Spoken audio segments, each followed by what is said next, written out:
This is a disaster. I heard Newt Gingrich saying that Holder should be impeached. And I'm going to tell you something. It is my opinion. I agree with that. I think, but it's not Holder. It's Obama. Let's take it to its logical background. We do not predicate any violence of any sort against that man. But we need to impeach him.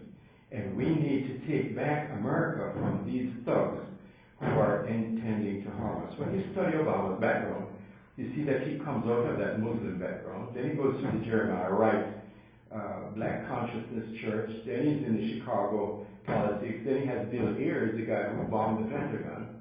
And now he associates himself. He's a chameleon. And at every level, he pretends to be something he's not. He's not a radical Christian like Jeremiah Wright. He's not a socialist Democrat like the Kennedys. He's pretending to be in there with Nancy Pelosi. But that's just a package that he's wearing at this time to bring socialism, George Soros type, Marxist socialism to America, to destroy our economic base so that he would bring the country to its knees financially.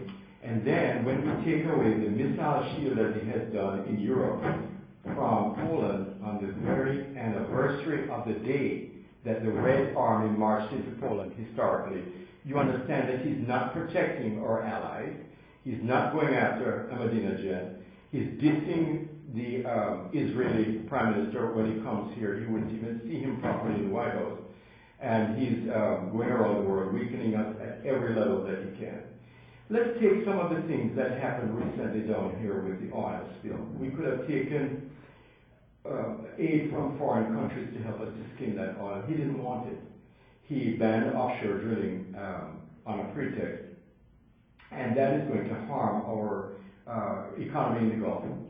The courts ruled against him, and he has taken that case back to court to try and stymie our energy production in the Gulf. This is a disaster.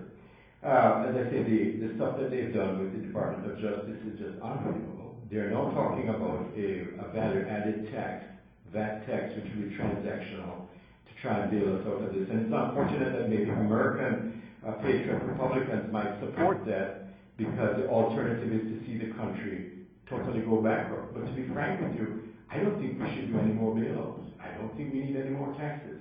And we need to look as Floridians to the original meaning of the Constitution, which was that the 10th Amendment gave us inviolate state rights, and the federal government was supposed to stay away and look after stuff like Army, national defense, international treaties and stuff like that, maybe the mails, post office if you think we need it. But they have reached into our states, and they have done everything to control us from D.C., take our tax money, throw it through the loop, take percentages off of it, use it on bridge to nowhere, send it back to us if we comply with their speed limit mandates and so forth like that. And they've totally controlled it. And let me tell you that healthcare is going to be the same. They have now created an extra, I think, 18,000 IRS policemen. And the 10th Amendment is going to be negated while they use a device in the Constitution called the Commerce Clause to force us in the states to comply with purchasing health care from the federal government. That's going to come to pass. And if you don't pay that money, the IRS police force will get into your account, fine you, and or put you into jail. It's a very trying time, and I think you have to send people to Washington who are not career politicians, who may be looking at a term or two. If I went to the Senate, I would be looking at maybe 2 terms.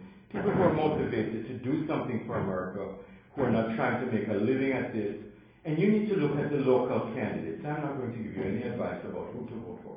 But the first thing you have to look at are people who at least give you a reason to consider that they may be a patriot. Number 2, give you some coherent arguments or descriptions of what they see the problems to be. My approach is going to be, I'm not going to D.C. to fix anything if I get sent there. I'm going there to dismantle the federal government interference in our states' rights and bring the 10th Amendment back to Florida, reinvigorated and strengthened so that we can solve our own problems here. There's no reason that the federal government should be involved in education in our state, involved in roads, involved in healthcare, or any of that stuff. They need to be decreased in size. We need to defund the taxes that feed that beast, and we need to take our power back at the state level. So that's a coherent story. I'm telling you, if I go, I'm a physician with 40 years of experience. Dad was a doctor. My grandfather was a doctor. If I make it 5 more years, we'll have had a William S. Coffey practicing medicine for 100 years. And I learned a little bit along the way about how to treat patients and what health care should give them. And I think, I don't mind giving a little free health care. I do that too. I think patriotism requires that we should be charitable. But it's not the government's job to come in and give welfare for no work and buy votes by sending money to the electorate. 47% of the people in America today now get more from the government in handouts than they return in taxes.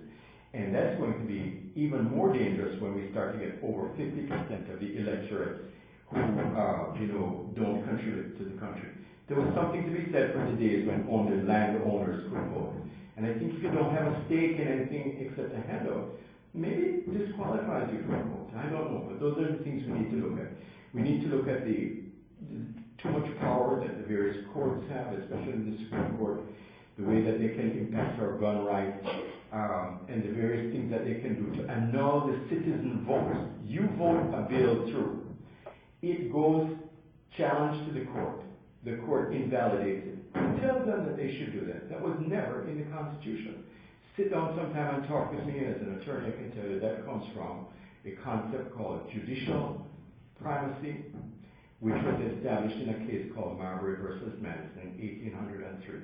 And even Jefferson recognized that that was an illegitimate overreach of the judiciary, whom he called the sappers and miners digging away at the Constitution. It's interesting, however, in America at this time. I heard Neil Boyce the other day. He said that most Americans are totally lacking in knowledge when it comes to voting. They're incompetent. You are not like that. But that's the problem, incompetent voters. And it's incredible that they know more about Tiger Woods and Michael Vick and all of these just incredibly just evil people than they know about this man, the genius of liberty. We need to teach this stuff in schools again. We need to put God back into our country. And we need to have classes on the Constitution. And we need to make sure that our kids are taught what they need to survive in these very perilous times. And so there's a lot more we could say. I invite you to go and see my website. I'm not giving a very passionate speech today because you're people of reason. I'm just showing you that I am a citizen who is concerned, who does not need this job, who is doing it as a bit of a, it's hard for me. It's a little bit of a sacrifice, but I want to do it.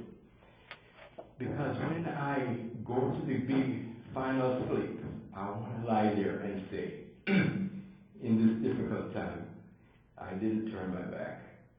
Thank you.